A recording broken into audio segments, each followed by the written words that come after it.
Assalomu alaykum bolajonlar. Bugun biz sizlar bilan badiiy mehnat darsidan jonivorlar insonning hayotida mavzusidagi darsimizni boshlaymiz. Bugungi darsda sizlar hayvonlarning odamlarga qanday foyda keltirishi haqida o'rganasizlar. Atrofdagi muhit bu inson, o'simliklar va hayvonlarning yashash sharoitidir. Bir necha ming yillardan buyon it odamning 4 oyoqli eng sodiq do'sti bo'lib kelmoqda.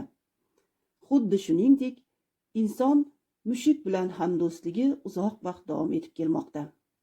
Mushuklar uyda sichqonlarni tutishdan tashqari muzeyda ham xizmat qilishadi.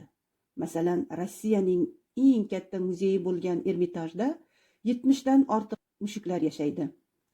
Ular qutqaruvchi bo'lib ishlaydilar. Muzey eksponatlarini sichqon va kalamushlardan himoya qilishadi. Bolalar, bizning sayyoramizda ajoyib hayvonlar yashaydi. Ularning har biri noyobdir. Afsuski, yillar o'tgan sayin yer yuzida ko'plab jonivorlar yo'qolib ketyapti. Tabiatning himoyachilari Qizil kitobni nashr qilishga qaror qildilar.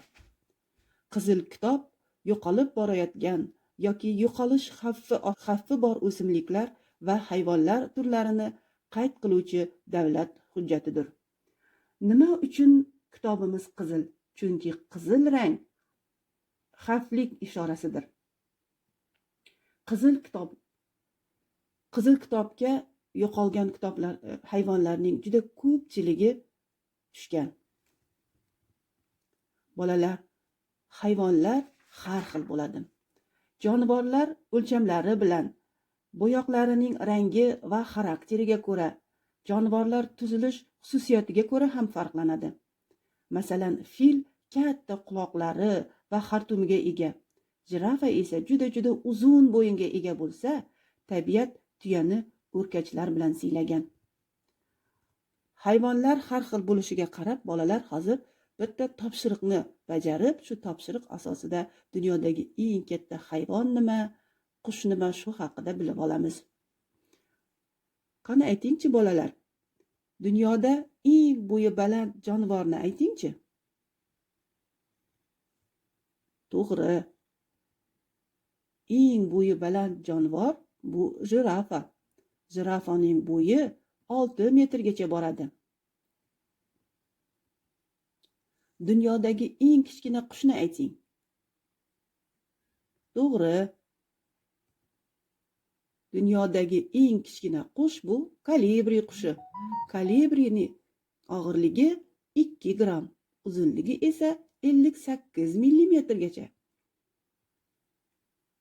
Quruqlikda yashaydigan eng katta yirtqich hayvonni ayting. Barakalla. Quruqlikda yashaydigan eng katta jonivor bu qo'ng'ir ayiqdir.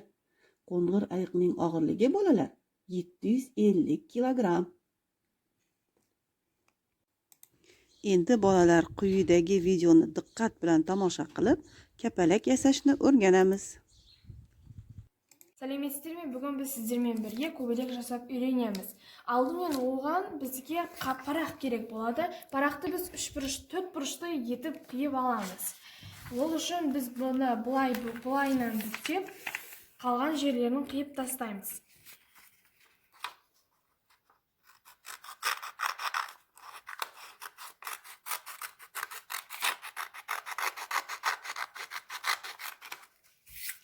Al endi onu bарлық жерlerin sızıqtab, бүктеп шығамыз.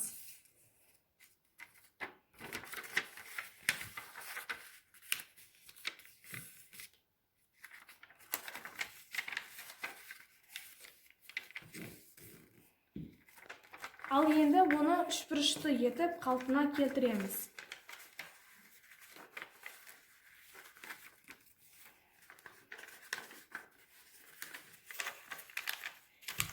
Onu 3 buruşta yetib alğandan soң bir шетін осындай қиып істеп аламыз.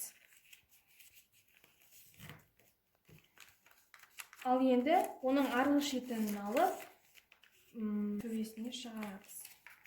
ko'rinbeu uchun оны ішіне кіргіземіз. Енді біздің көбелегіміз дайын болып қалды. Оны бұлай бүктейміз.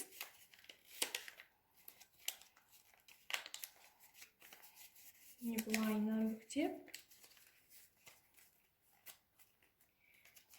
Сонымен біздің көбелегіміз дайын болды. Міне екіншісі осындай үйде істеп көрсеңіздер болады. Өте қызықты және керемет. Bolalar, uyga vazifa qog'ozdan kapalak yasash.